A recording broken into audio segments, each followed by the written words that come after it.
La conferencia de hoy, algunos de ustedes recordarán que ya di en una ocasión una conferencia sobre el joven caballero en un paisaje de Carpaccio, pero esta va a ser completamente distinta.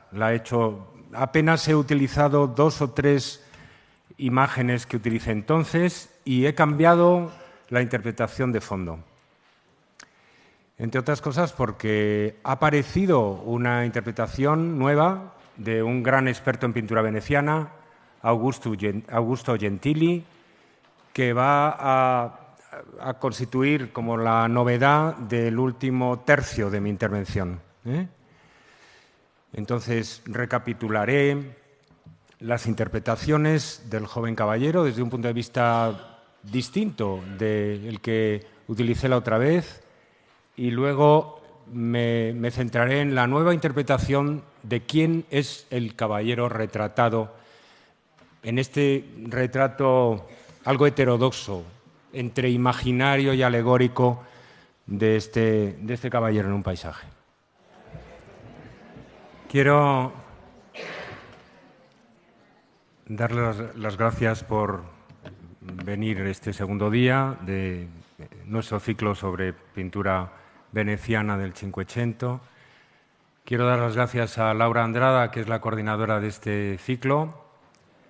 El joven caballero en un paisaje de Vittore Carpaccio es una de las joyas indiscutidas de la parte antigua de la colección y en general de la colección Thyssen-Bornemisza. Uno de los 5 cuadros que Heini, el último barón Thyssen-Bornemisza, consideraba los más excelentes entre los que su padre había adquirido. Durante mucho tiempo no fue atribuido a Carpaccio. Tenía un falso monograma de Durero pintado encima, que solo se retiró tardíamente durante una restauración en 1958 en el Instituto Frick de Nueva York.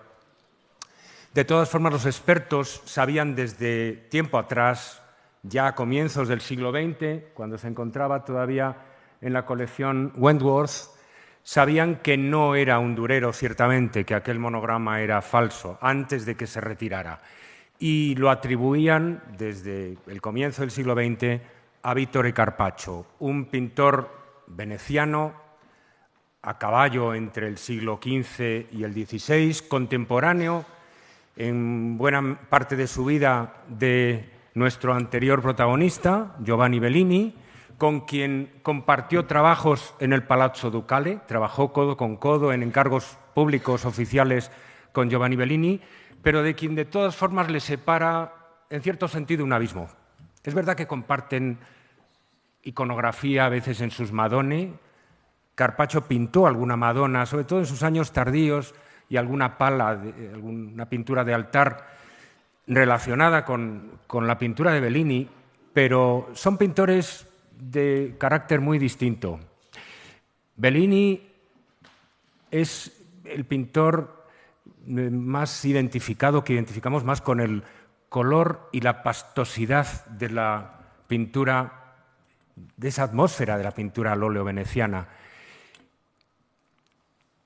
Yo creo que Carpaccio ha sido considerado, y a veces se le ha reducido injustamente a eso, como una suerte de ilustrador tardogótico, de iluminador que en vez de pintar pequeñas iluminaciones de manuscritos, pintaba grandes formatos, como un soberbio narrador, y se ha puesto el acento en sus cualidades precisamente narrativas y alegóricas, a costa a veces de menospreciar el enorme importe, la enorme calidad de su pintura como tal pintura y no como mera ilustración.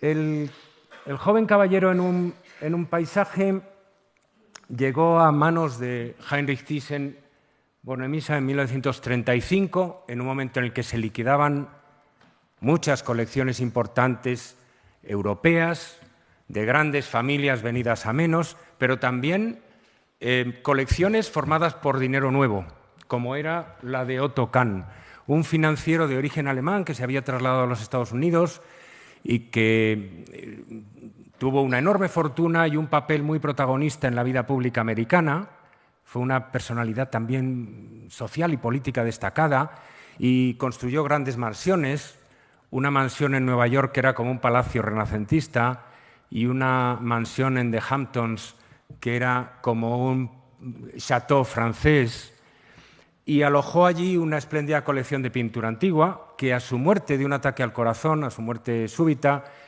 su viuda, que por cierto había creado en buena parte la colección, tuvo que liquidar. En esa liquidación llegó a manos del barón Thyssen esta pintura que entonces ya se atribuía a Carpaccio, aunque el monograma lo desmintiera. Lo que no había aparecido todavía era, naturalmente, la firma que está en el cartelino, que está ahí en el extremo derecho, ensartada o pegada a una rama de ese tronco, de ese arbolito que después comentaremos en términos simbólicos. Victor Carpatius finxit, o sea, fingió, no pintó, no dibujó, sino fingió, imaginó, y debajo una fecha muy difícil de leer que ha sido interpretada generalmente como 1510, aunque hay expertos que tienen reservas. Y hay quien sostiene, particularmente Gentili, que es nuestro último intérprete y uno de los más destacados, que esta X final es en realidad una V completada quizá por los restauradores. No se fía Gentili demasiado de la buena fe de los restauradores. Después explicaremos ese debate sobre la fecha y qué importancia, qué repercusión tiene en la interpretación del cuadro. A comienzos del siglo XX, un experto interpretó el tema del cuadro como un San Eustaquio. San Eustaquio es un santo de la leyenda dorada, es un santo probablemente apócrifo, un general romano que en el curso de una cacería tiene una visión y entre las astas de un ciervo al que va a cazar contempla la aparición de una cruz y allí se convierte y toma el nombre de Eustaquio. Durero tiene una famosa estampa de San Eustaquio postrado ante la visión de la cruz entre las astas del ciervo, arrodillado, que posiblemente inspiró la interpretación de nuestro caballero como un San Eustaquio.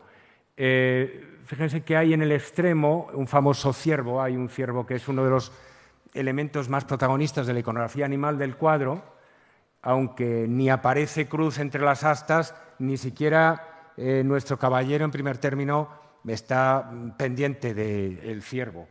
Pero este fue como el origen de las consideraciones que se empezaron a hacer sobre la pintura ya por los primeros años del siglo XX.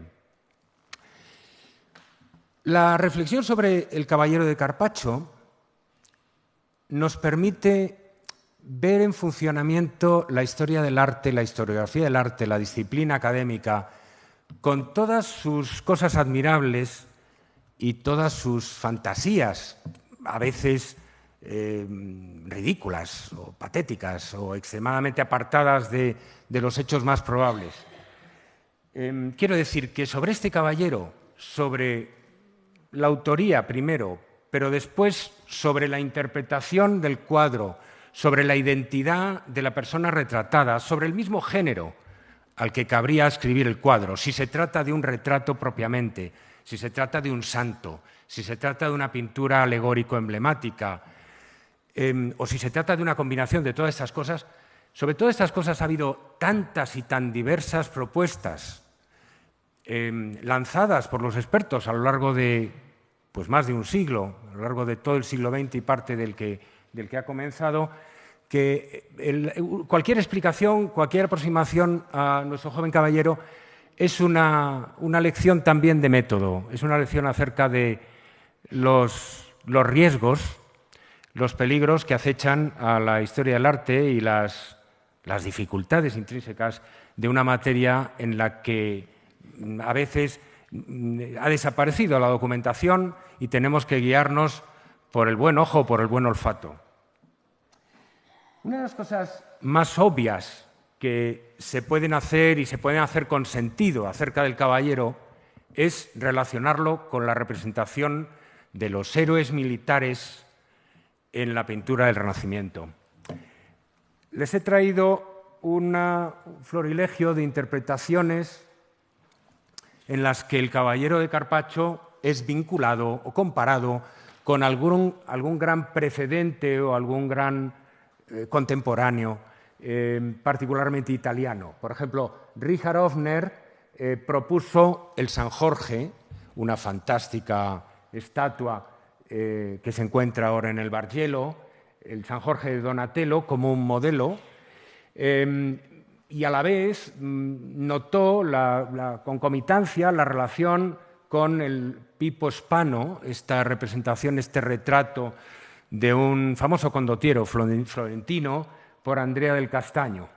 Son dos personajes y dos obras de arte de naturaleza muy distinta, la una pues más ideal y más espiritual y más abstracta, la otra más retrato de un personaje muy terreno y muy fanfarrón.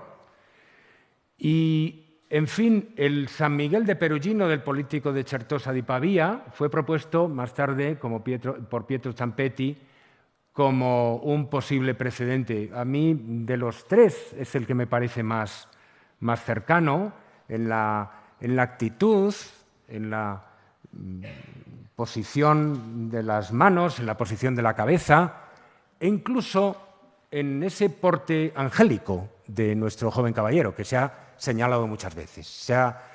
Un rasgo que ha fascinado a los espectadores y a los que se han aproximado al cuadro desde un punto de vista literario, como por ejemplo a Caballero Bonal, que dio una conferencia en este museo sobre el cuadro, una conferencia que no era una conferencia historiográfica, sino una conferencia de un escritor, una fantasía de un escritor sobre el cuadro. Lo que les ha fascinado, digo, muchas veces ha sido ese aire lánguido y como alejado de los negocios terrenos y melancólico y, en el fondo, inadecuado para el trato con las armas. Lo que decía Caballero Bonal al final era: este guerrero no tiene pinta ni vocación de guerrero, ¿no? Y no va a ir a ninguna parte como guerrero. Esa naturaleza angélica, el contraste entre la expresión y la dulzura de los rasgos, unos rasgos idealizados, vagamente juveniles, y la melena, con la armadura completa del caballero, ha excitado la imaginación de los espectadores y de algunos intérpretes. Hay dos obras más alejadas, dos precedentes más alejados que también se han mencionado. El retrato de Alberto Aringhieri como caballero de Rodas de Pinturicchio, que se ha mencionado en relación con esta particular inscripción de la figura del caballero en un paisaje, que no es nada frecuente, una figura de cuerpo entero de un caballero inscrita en un paisaje en la pintura del Renacimiento. Es frecuente con las Madone, es frecuente con las Sacre Conversazione, como vimos en el caso de Bellini, no frecuente en el caso de un retrato. El retrato de cuerpo entero no estaba inventado todavía. El retrato de cuerpo entero, y más en un paisaje, es un género que viene del norte y que se suele considerar que el retrato de Carlos V de Tiziano es el verdadero primer caso de un retrato de cuerpo entero, ¿no? Y el otro precedente, que en realidad no es un precedente porque es posterior con toda seguridad, pero la otra figura con la que se ha conectado nuestro caballero es un San Pablo estigmatizado del propio Carpaccio, en el que ciertamente pudo dejar huella nuestro caballero, porque también hay una figura ambiciosa, cargada, bueno, que lleva la espada y el libro y que está como cargada de simbolismos y está rodeada a la vez por un paisaje lleno de elementos vegetales que también pueden encerrar un contenido simbólico, flores y árboles, como vamos a ver en el caso de nuestro caballero. Mi aportación peculiar en este juego de afinidades es el San Jorge de Manteña.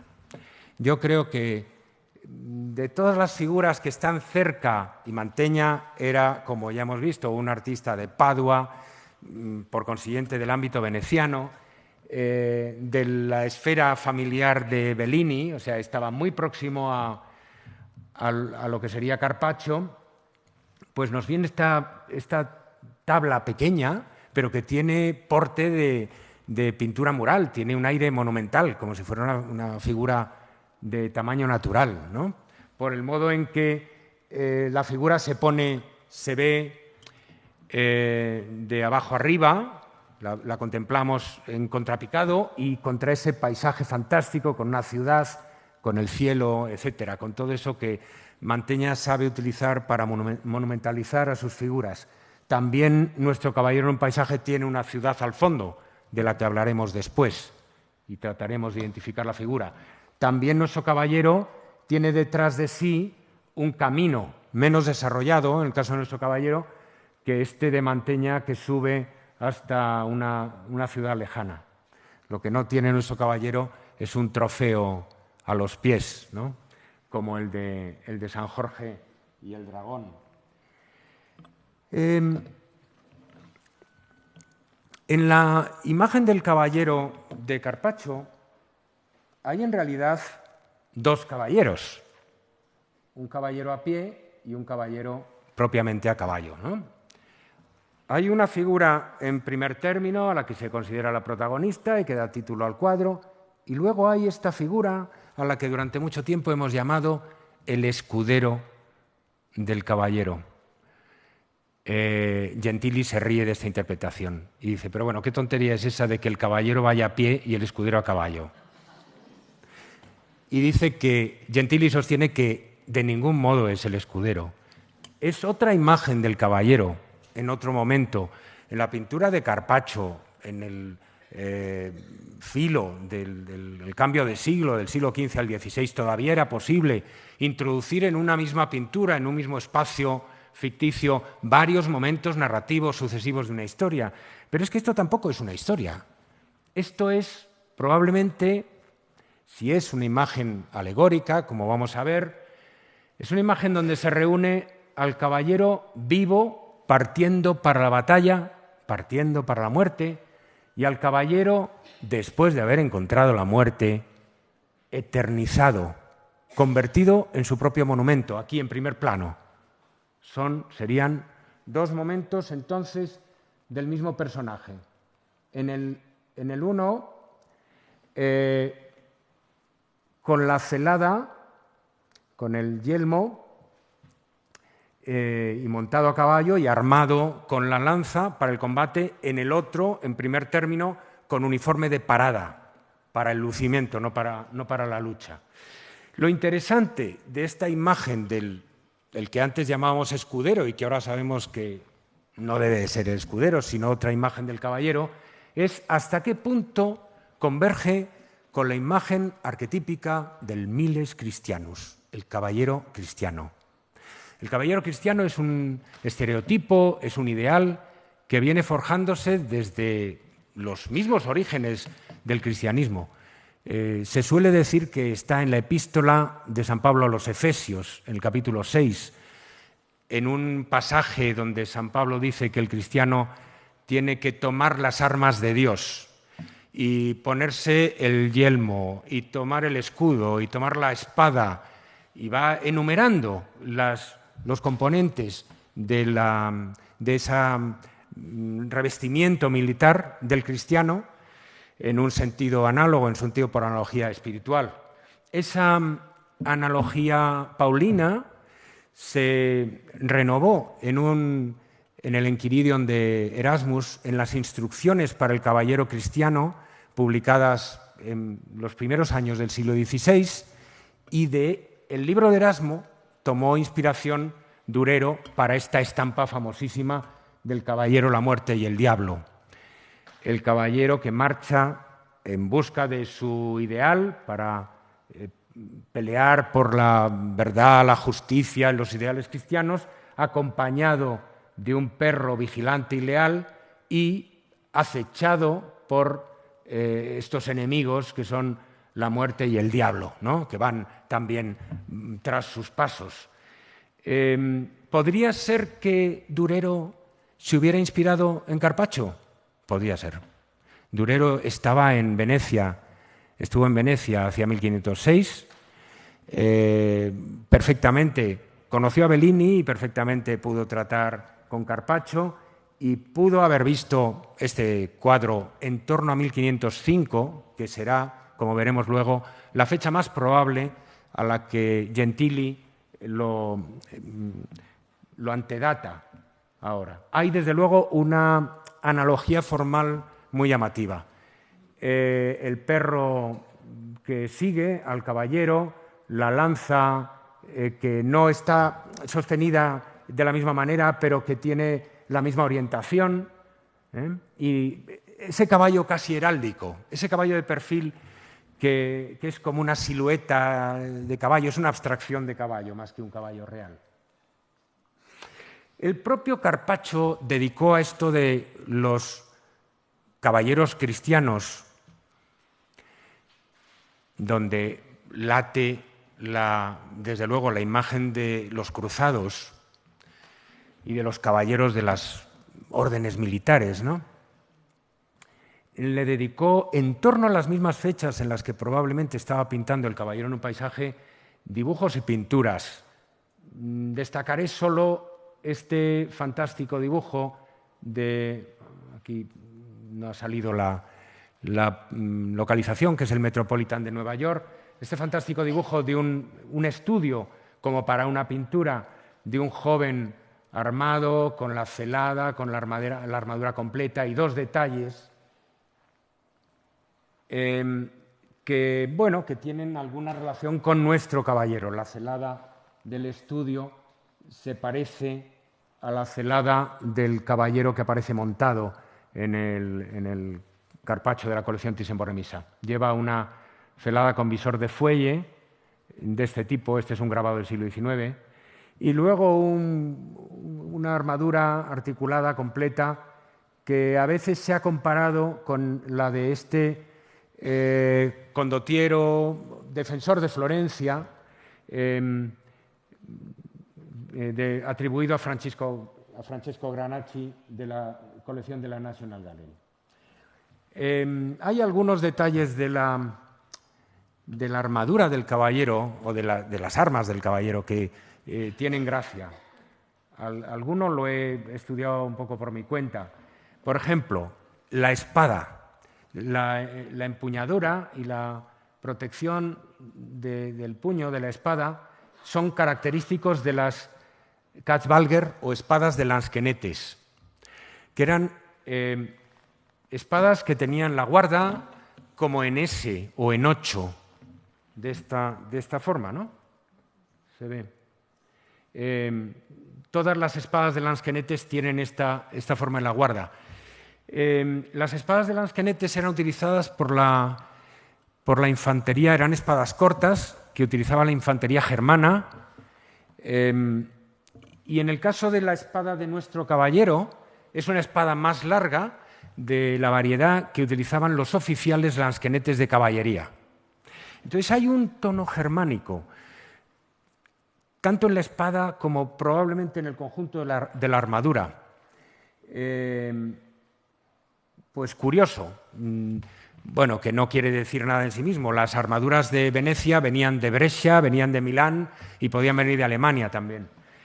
Desde luego, Carpaccio pintó una famosa serie de pinturas dedicadas al caballero cristiano por antonomasia, con permiso de San Miguel, que sería San Jorge, ¿no? Una figura, un santo, también parte de la leyenda, parte de esos santos apócrifos que no sabemos si existieron realmente o no, más bien pensamos que no, pero que ha dado un juego iconográfico tremendo. En la Escuela di San Giorgio degli Schiavoni, que eran los dálmatas de Venecia, después hablaremos de esto, eran la gente de la costa del Adriático colonizada por Venecia, le pidieron a Carpaccio una serie de pinturas de San Jorge, entre las cuales esta es la más famosa, donde de nuevo, San Jorge, con un caballo también de perfil, un caballo con aire heráldico, acomete con la lanza contra este dragón terrible que ha sembrado de restos. En la pintura de Carpaccio hay una tendencia macabra muy marcada en sus alegorías de Cristo, de San Jerónimo, de Job, y en las pinturas relativas a San Jerónimo también. El campo está sembrado no solo de calaveras, sino de cadáveres incompletos, descuartizados, etc.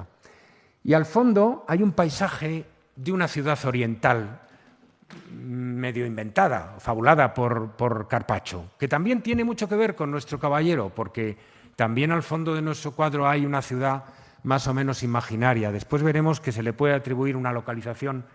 Esta era una ciudad de Libia, supuestamente. Y, en fin, hay sobre todo, una cosa en la que este San Jorge va a converger con nuestro caballero de la colección Thyssen-Bornemisza. El dragón en Venecia es uno de los símbolos habituales del gran turco, del sultán otomano, el gran enemigo y a veces también el gran interlocutor comercial de la Serenísima República de Venecia, il drago. Hay tres figuras animales que los venecianos utilizan para referirse al turco: el dragón, el cerdo, el porco, el cane.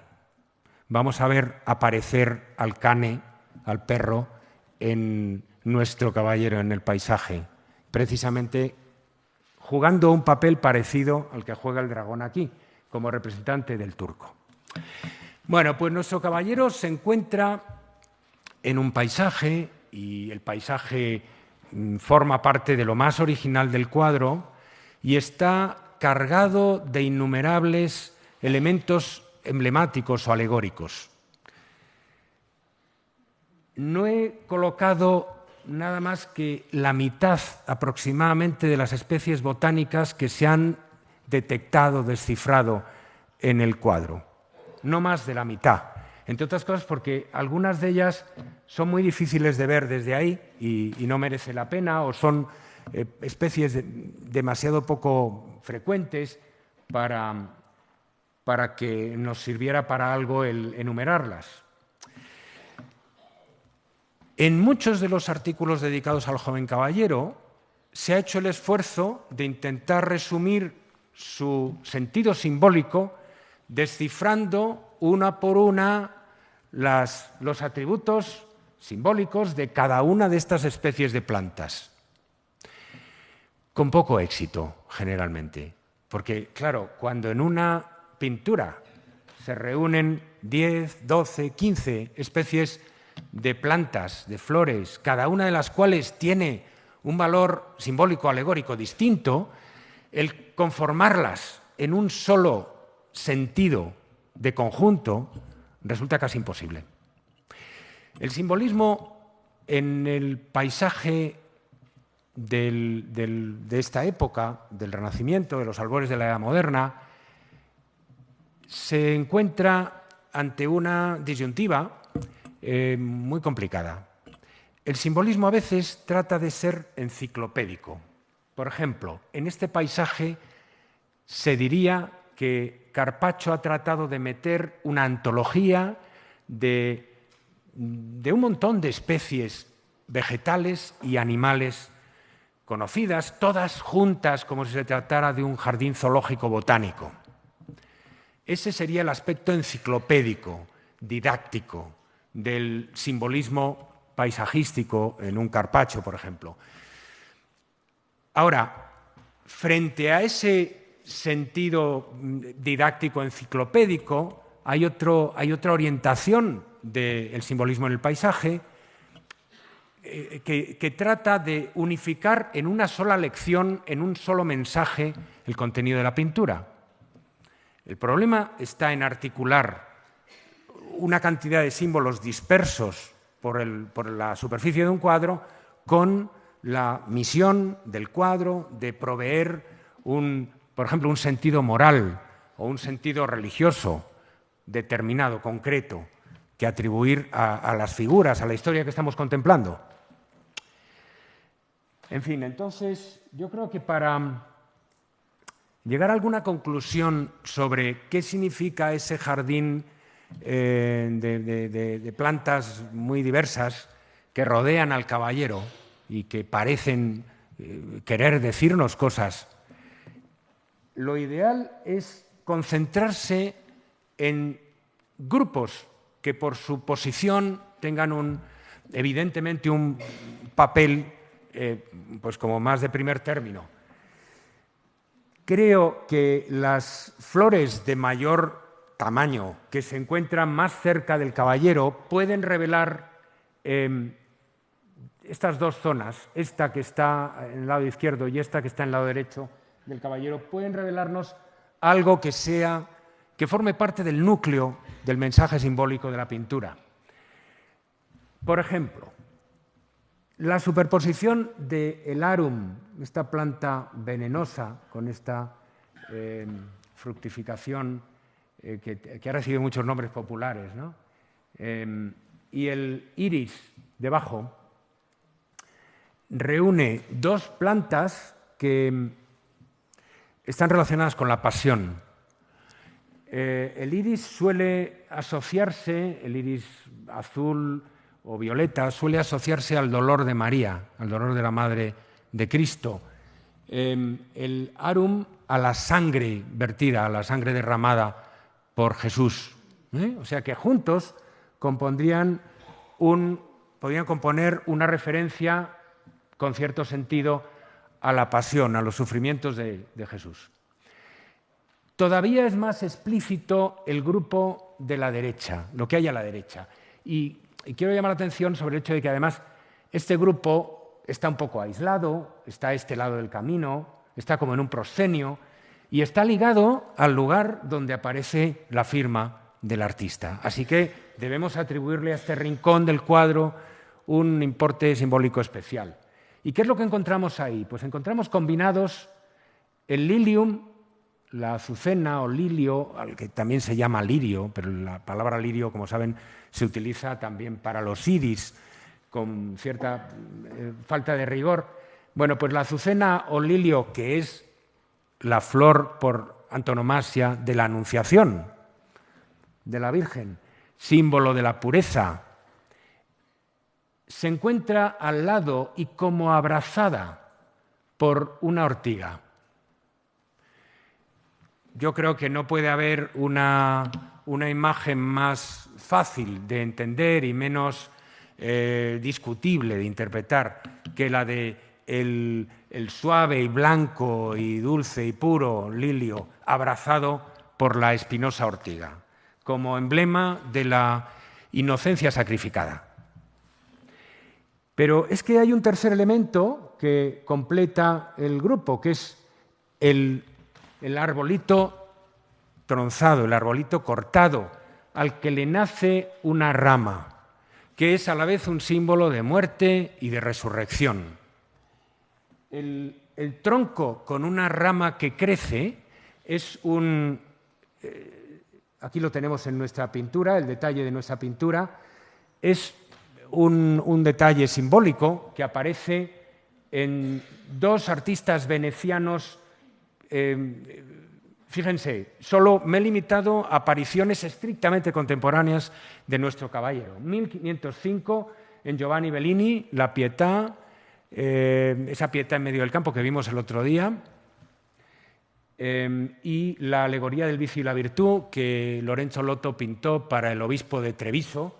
Ahí está en el centro el escudo del obispo, y que divide en dos la escena del cuadro, el lado del vicio, protagonizado por un sátiro que parece bebido, está lleno de nubes, de peligros, acecha toda clase de amenazas, y el otro lado, en cambio, el lado de la virtud, con este puto, es el lado en el que surge la rama reverdecida y se abre la luz y se abre un paisaje pues, luminoso y prometedor, ¿no? O sea que es un símbolo bueno, pues, teológico habitual en la pintura veneciana de la época. Carpaccio utiliza mucho el árbol, no digo que siempre con el mismo rigor emblemático, pero lo utiliza, recurre mucho a él como un elemento, ¿cómo diría?, fisiognómico, como un elemento casi antropomórfico que nos da un valor emocional y narrativo para explicarnos la escena. En la llegada de los peregrinos a Colonia, del ciclo de Santa Úrsula, aparece un árbol con un ave probablemente rapaz, con un halcón probablemente ahí en una rama, que recuerda al árbol de nuestro caballero y al halcón de nuestro caballero. Y en la preparación de la tumba de Cristo aparece otro árbol también extraño, con una rama caprichosa, lateral, como que se aparta del tronco, que nos llama la atención como el elemento como más elocuente, recortado contra el cielo. Pero hay un caso en el que todavía el uso de los árboles en Carpaccio es más expresivo y tiene más relación con nuestro caballero. Fíjense que, aparte de este tronco en primer término, tenemos un árbol casi sin hojas, casi completamente desnudo, y un árbol pues o reverdecido por la primavera o simplemente vivo, porque este estaría muerto. No sabemos si se trata del contraste entre el invierno y la primavera o el contraste entre la muerte y la vida, tanto da. Pero el contraste entre el árbol sin hojas y el árbol con hojas se da en la Virgen leyendo, con estos dos escoltas que tiene la Virgen a los lados, el árbol sin hojas y el árbol con hojas, que podrían, quién sabe, ser quizá representantes de símbolos del Antiguo Testamento y el Nuevo, probablemente, de la nueva ley que la Encarnación va a traer, ¿no? En el joven caballero no solo hay un despliegue abrumador de simbolismos vegetales relacionados con flores y plantas, sino también pues más de una decena de especies animales distintas. Por ejemplo, tenemos el famoso ciervo del que hemos hablado en primer término, junto con los conejitos, hay 4 conejos, algunas aves junto al agua, hay varias garzas o grullas y un buitre que está recortado contra el agua y por eso destaca más, devorando una carroña. Bueno, la contraposición del buitre que se da en la espalda, el buitre devorando la carroña y el ciervo, que es un símbolo siempre positivo, es un símbolo del alma, seguramente nos permite establecer como una dualidad del bien y el mal, de las virtudes y los vicios. Vamos presintiendo que todo el simbolismo, la constitución simbólica del cuadro de Carpaccio tiene una articulación doble, polar. De un lado, como pasaba en Loto, el buen camino, de otro, el mal camino. De un lado, la virtud, del otro, el vicio, de un lado, la vida, del otro, la muerte, o la muerte y la resurrección, ¿no? Claro está que, de nuevo, en el caso del simbolismo alemán, el desciframiento es siempre algo complejo, algo delicado, porque los animales son tan ambiguos como las plantas en el catálogo de los repertorios emblemáticos de la época. Y hay una cosa contra la que Gombrich, el gran historiador de arte, prevenía, que es lo que se podía llamar la falacia del diccionario. Contaba Gombrich que un alumno suyo, muy aplicado, estudiando un cierto retablo renacentista, había encontrado una figura lateral de una señora muy bien vestida, acompañada por una gran rueda. Y el alumno había ido a un diccionario de símbolos y había encontrado que a la fortuna se la representa con una rueda. Y había concluido a partir de ahí que en aquel retablo de no sé qué iglesia italiana del Cinquecento, que en aquel retablo se manifestaba no se sabe qué tendencia herética que introducía la fortuna, el azar, en el corazón de la redención y de la encarnación. Claro, el único problema es que, dice Gombrich, aquel alumno no había atendido al contexto, porque la señora con la rueda puede ser Fortuna, pero puede ser simplemente Santa Catalina, cuando se trata de un contexto religioso, de un contexto litúrgico, ¿no? Entonces, la iconología puramente de diccionario nos puede conducir a las peores aberraciones. En el desciframiento simbólico, el contexto siempre es decisivo. ¿Dónde aparecen los símbolos? ¿En qué secuencia? ¿Cómo se combinan? ¿Cuál es el contexto de género? ¿Cuál es el encargo, ¿no? Por ejemplo, en este caso, incluso atendiendo al contexto, nos encontraríamos con dificultades para descifrar ciertos símbolos. Por ejemplo, ese fantástico pavo real, que a veces se ha interpretado como que va sobre el yelmo del caballero. Otros han sostenido que de ninguna de las maneras, que está subido a la muralla, a la pared de esta fortificación, de este edificio, ¿no? Pero ese pavo real puede significar dos cosas tan distintas en la iconología renacentista como puede ser un símbolo de superbia, la soberbia, la vanagloria, o puede ser un símbolo teológico de la resurrección, nada menos. Debemos interpretarlo aquí como una prevención contra la soberbia que puede acechar a los caballeros que conocen la gloria, el honor y todo aquello, o como una promesa de la resurrección que espera al caballero que probablemente ha sido retratado, como veremos, póstumamente. Pues en realidad no tenemos modo de decidirlo. Un capítulo aparte merecen las aves. La pintura de Carpaccio está llena de pájaros. Y bueno, pues hay algunas constelaciones simbólicas que son fáciles de interpretar, digamos, de sentido común. El halcón que vigila, que acecha en el árbol y que hace huir a toda una serie de volátiles que se escapan. O, por supuesto, en el centro, la lucha entre el halcón y la garza, donde uno es, claro, el puro, el bueno y probablemente la víctima, y el otro, el malo, poderoso. De nuevo, dando un carácter muy polar a la simbología, como el que hemos encontrado en las plantas y en los otros animales. Entre los animales protagonistas simbólicamente de la pintura hay dos que son mis favoritos y los más, evidentemente los que tienen un papel más relevante porque además están más cerca del caballero y en primer término. A su derecha aparece el segundo perro de la escena.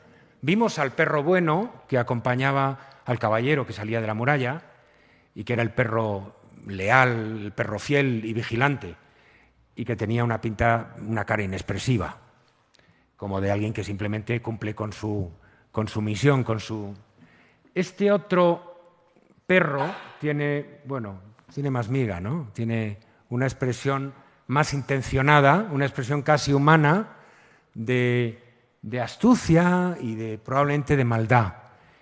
El perro está directamente tomado, esto es algo que se ha dicho poco, de un dibujo de Pisanello, un artista veneciano cuyos dibujos, desde luego, Carpaccio conocía muy bien.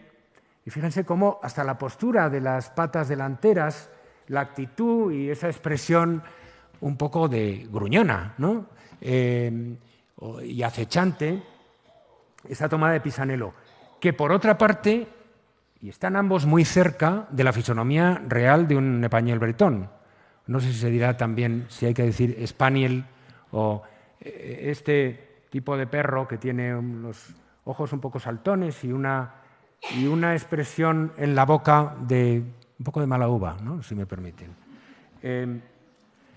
Gentili siempre se ha visto en esta aparición perruna un algo mefistofélico, ¿no? Al fin y al cabo, el diablo mismo ha sido muy dado a parecerse en figura de perro. Saben ustedes que en el Fausto de Goethe, famosamente, Mefisto, la primera aparición de Mefisto es como un perro de aguas negro, muy gracioso, con muchas lanas, que sigue a todas partes a Fausto. Gentili sostiene, y yo creo que muy verosímilmente, que este Pañuel Bretón es ni más ni menos que el sultán, el gran turco. Porque en Venecia, como he dicho antes, se identificaba al turco con el dragón, con el porco, con el cerdo o con el perro. Y se le llamaba, con un juego de palabras, el Gran Khan. El Gran Khan por el nombre oriental de los sultanes, Khan, y el gran perro, ¿eh? El gran enemigo de Venecia y de la cristiandad en estos primeros años del siglo XVI. Y hacia eso vamos, en eso terminaremos, ¿no? El otro animal de primer término, el otro animal coprotagonista de la escena es el armiño. Y ha sido uno de los que ha dado más juego para la interpretación de la pintura, hasta el punto de que buena parte de los ensayos de descifrar la identidad del caballero retratado han partido del armiño. Bueno, el armiño no viene solo. El armiño, bueno, por supuesto, se podía entender contrapuesto al perro del otro lado como un elemento positivo que contrapesa el mal, lo diabólico del perro del Pañuel Bretón. Pero tiene valor por sí mismo. El armiño viene acompañado por un lema, por una divisa que reza en latín, malo mori quam fedari, o sea, mejor morir que deshonrarse. Y se explica narrativamente porque al armiño se atribuía la costumbre de que si tenía que manchar su magnífico pelaje blanco, inmaculado, prefería entregarse a los cazadores. Es decir, que este armiño, perseguido por los cazadores, no va a meterse en esta charca que le rodea y donde le esperan tres fantásticas amigas, que son tres ranas gordas y orondas, y que representan, claro, la antítesis de lo que el armiño encarna, ¿no? La nostalgia de la boue, el fango, el mundo de abajo, ¿no? Entonces, el armiño ha sido punto de partida para muchas especulaciones relativas al cuadro. ¿Por qué? Porque hay hubo una orden del armiño que tuvo como lema este de malo mori quam fedari. A partir de ahí se han propuesto nombres para el caballero retratado aquí. ¿Qué sucede? Que en realidad el armiño es un símbolo demasiado frecuente en la Italia y en la Europa de comienzo del siglo XVI. Frecuente en los escudos heráldicos de las familias, con o sin lema. Frecuente en su aplicación moral, porque vale, por ejemplo, para la castidad femenina y para el honor militar de los caballeros. Y frecuente en todas las circunstancias y en toda la variedad de aplicaciones posibles. Entonces, no se puede realmente concluir demasiado, inferir a partir del armiño quién pudo ser y quién pudo no ser nuestro caballero. No voy ni siquiera a intentar enumerar la lista de más de 2 docenas de nombres, de figuras históricas que se han propuesto para este rostro, para identificar este rostro. Me voy a limitar a un nombre, para que vean lo resbaladizo que es esto, lo difícil que es este terreno. Una de las hipótesis más frecuentes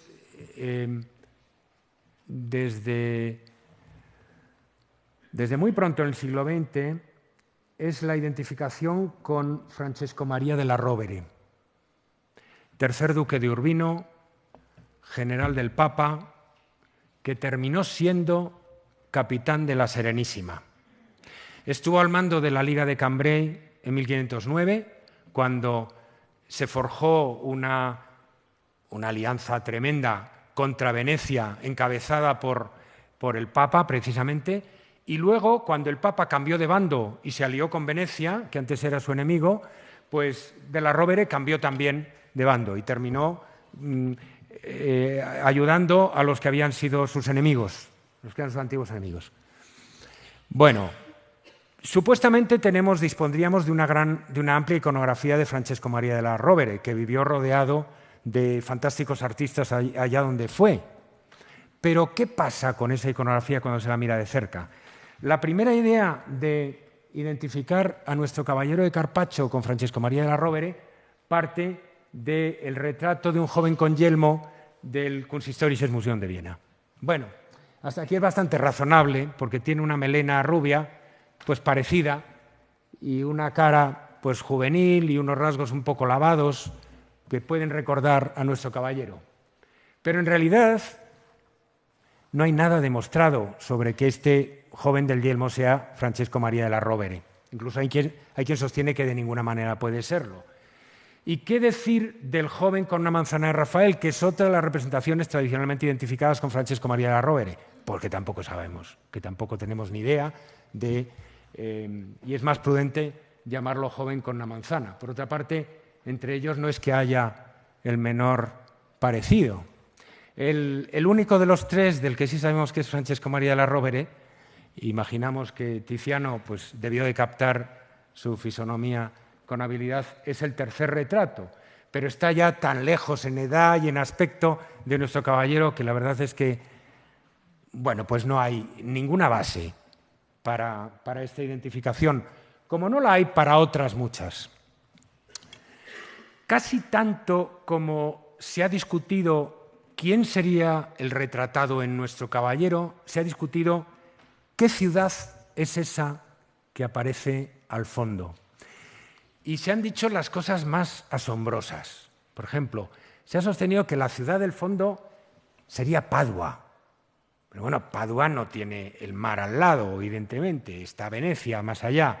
Y no tiene además este aspecto tan montañoso de la ciudad de Carpaccio.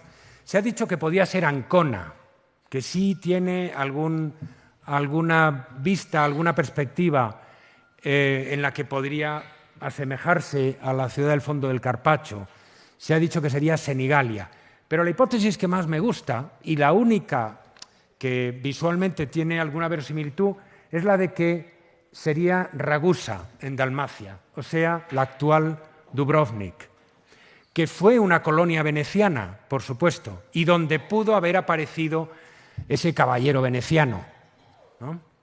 Ahora hablaremos de las colonias venecianas, del imperio veneciano de ultramar. Los acantilados, las murallas al borde del agua de la ciudad fantaseada del Carpaccio podrían efectivamente evocar a la Ragusa de Dalmacia, como sugirió Helmut Nickel en 1984. Y además es que en Ragusa, en Dubrovnik, hay una estatua de Orlando como héroe ideal, como caballero cristiano, que se ha vinculado también a veces con nuestro caballero, como inspiración posible del caballero de Carpaccio. Y ahora entramos en el epílogo, en el último tramo de mi charla, en la que quiero proponerles la interpretación más convincente, para mí la definitiva, si en estos asuntos puede haber algo de definitivo, que es la recientemente avanzada por el profesor de la Universidad de La Sapienza y el gran especialista en pintura veneciana, la pintura de Mantegna, de Bellini, de Carpaccio, de Giorgione, de Tiziano, profesor Augusto Gentili. El profesor Augusto Gentili sostiene que ha encontrado quién es el personaje con nombres y apellidos de nuestro cuadro del Caballero del Paisaje, por un expediente tan sencillo como identificar con un libro de armas de Venecia los colores amarillo y negro, rojo y negro, en escaques, en ajedrezado, del traje del caballero. Bueno, no tan deprisa. Hay muchas familias en la Italia del Renacimiento que han utilizado ajedrezados y que han utilizado el oro y el negro, ¿eh? Pero bien, hubo una familia veneciana, los Gabriel, una familia importante de Venecia, con destacados representantes en la milicia, y que tuvo un palacio en la, vamos a adelantar, en la riva del Schiavoni, que todo el mundo conoce como Hotel Gabrieli hoy. Gabrieli no es más que la adaptación moderna, al italiano moderno, del viejo nombre de la familia Gabrieli. En el pozo del patio del Hotel Gabrieli hay un arcángel, Gabriel, por el nombre de la familia, que sostiene un escudo con un ajedrezado. Bueno, no hay colores, ¿eh? Pero Gentili sostiene que es el escudo de la familia Gabriel, que aparece también en la fachada. Las fotos, perdónenme, son muy malas porque están sacadas de detalles de fotos que no fueron tomadas para indicar esto. Otro escudo con ajedrezado. Hay un libro de armas de Venecia que cita Gentili y del que yo no he podido conseguir reproducción. Pero en todo caso, el ajedrezado oro y negro serían los colores de la familia Gabriel. Ahora bien, la familia Gabriel tuvo un vástago llamado Marco, que se dedicó al ejército, que se convirtió en capitán veneciano, y en el 1 de febrero de 1499 fue destinado a una fortaleza de ultramar, Modón, en la actual Metoni, en la punta inferior del Peloponeso, en el lugar donde hacen esquina el mar Jónico y el mar Egeo. Un lugar estratégico absolutamente, en el que Venecia tenía desde el siglo XII un puesto comercial avanzado y una base naval muy destacada. Lo que se llamó el Stato da Mar de Venecia fue un imperio muy poco extenso y no muy importante en población, pero muy prolongado, que llegaba hasta el Mar Negro y que custodiaba sus rutas comerciales. Ustedes saben que Venecia era una potencia comercial. Este imperio naval fue creado en primera instancia como probablemente otros imperios navales, quizá el imperio británico, quizá el imperio naval norteamericano, estadounidense, para custodiar los intereses comerciales en orillas remotas, ¿no? Y preservar las escalas en su camino. Los imperios navales son poco amigos de conquistar, de ocupar grandes territorios y muy amigos de ocupar muchas islas y puertos estratégicos clave. Y eso fue lo que hicieron los venecianos. Desde el fondo del Adriático, bueno, desde luego colonizaron la terraferma por detrás a su espalda y toda esta zona del norte de Italia, pero sobre todo colonizaron la orilla de enfrente de la Dalmacia, de Istria, todos estos sitios. Aquí están, por ejemplo, Spalato, ¿no? Split. Y fueron bajando hasta Grecia. Corfú, Cefalonia, Creta y Chipre eran las islas clave en los itinerarios hacia Oriente, en el tráfico de sal, de aceite, de vino, de seda y de tantas y tantas mercancías que los venecianos traían a Europa o llevaban desde Europa a Asia, pero sobre todo traían de Asia. Modón está ahí, en esa punta inferior, junto a otra ciudad y base naval veneciana, Corón, a los que se llamó los ojos de la Serenísima, los dos ojos de la República, porque eran el lugar más clave, no solo para el tráfico de mercancías, como he dicho, no solo para la navegación de los peregrinos. Venecia poseía un cierto control monopolista sobre el tránsito de los peregrinos hacia Tierra Santa. Y en una ocasión, en la Cuarta Cruzada, Venecia se encargó de todo el transporte de la cruzada. Imagínense lo que es esto, ¿no? Luego, claro, quisieron cobrar y empezaron los problemas, ¿no? Modón y Corón eran también un puesto avanzado de información. Permitían saber cómo era la actividad corsaria en ese lugar del Mediterráneo o qué movimientos comerciales o militares nuevos se producían. Bueno, como he dicho, Modón fue, hasta el siglo XII, había sido una base de piratas. Los venecianos la tomaron para terminar con los piratas, pero la convirtieron luego en una ciudad próspera, construyeron un gran castillo, un castillo muy extenso, y un promontorio, un gran puerto.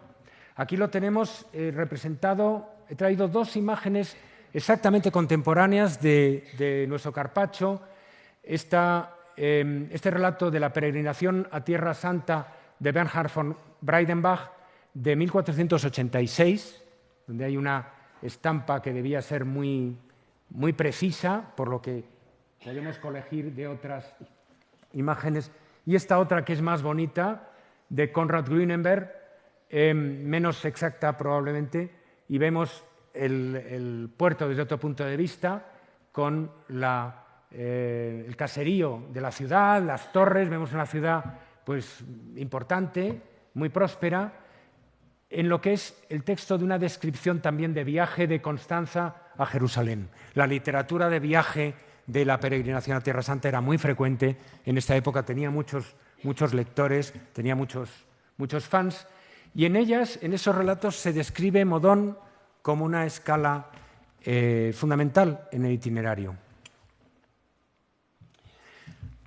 En febrero de 1499 fue nombrado castelán de la fortaleza de Modón nuestro Marco Gabriel.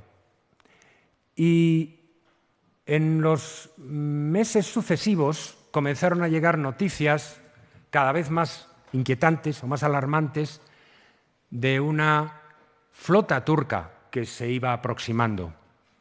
Iban llegando los mensajes de colonias griegas, a veces bajo control veneciano, a veces bajo control de, no sé, otros déspotas locales, que iban cayendo ante la ofensiva del sultán.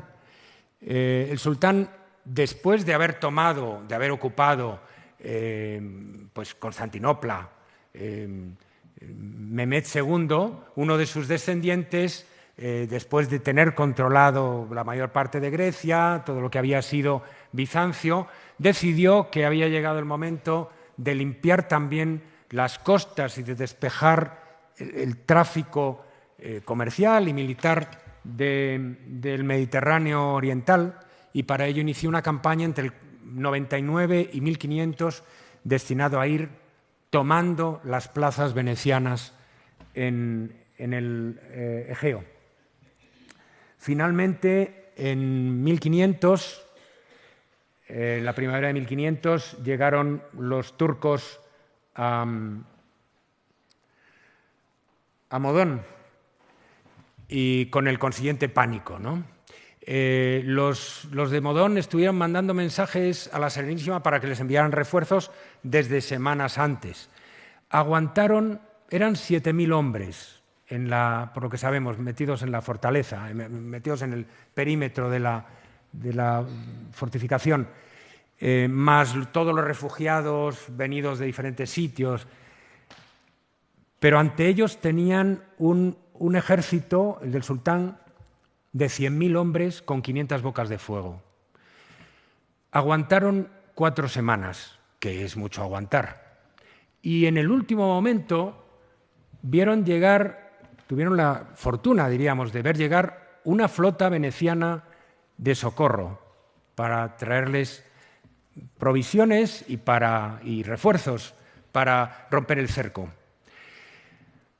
Con tan mala fortuna que la llegada de la flota veneciana desató como el pánico en Modón y la gente abrió las murallas y salió para bajar al puerto, para romper las cadenas, para dejar entrar los barcos venecianos y para subirse a los barcos venecianos.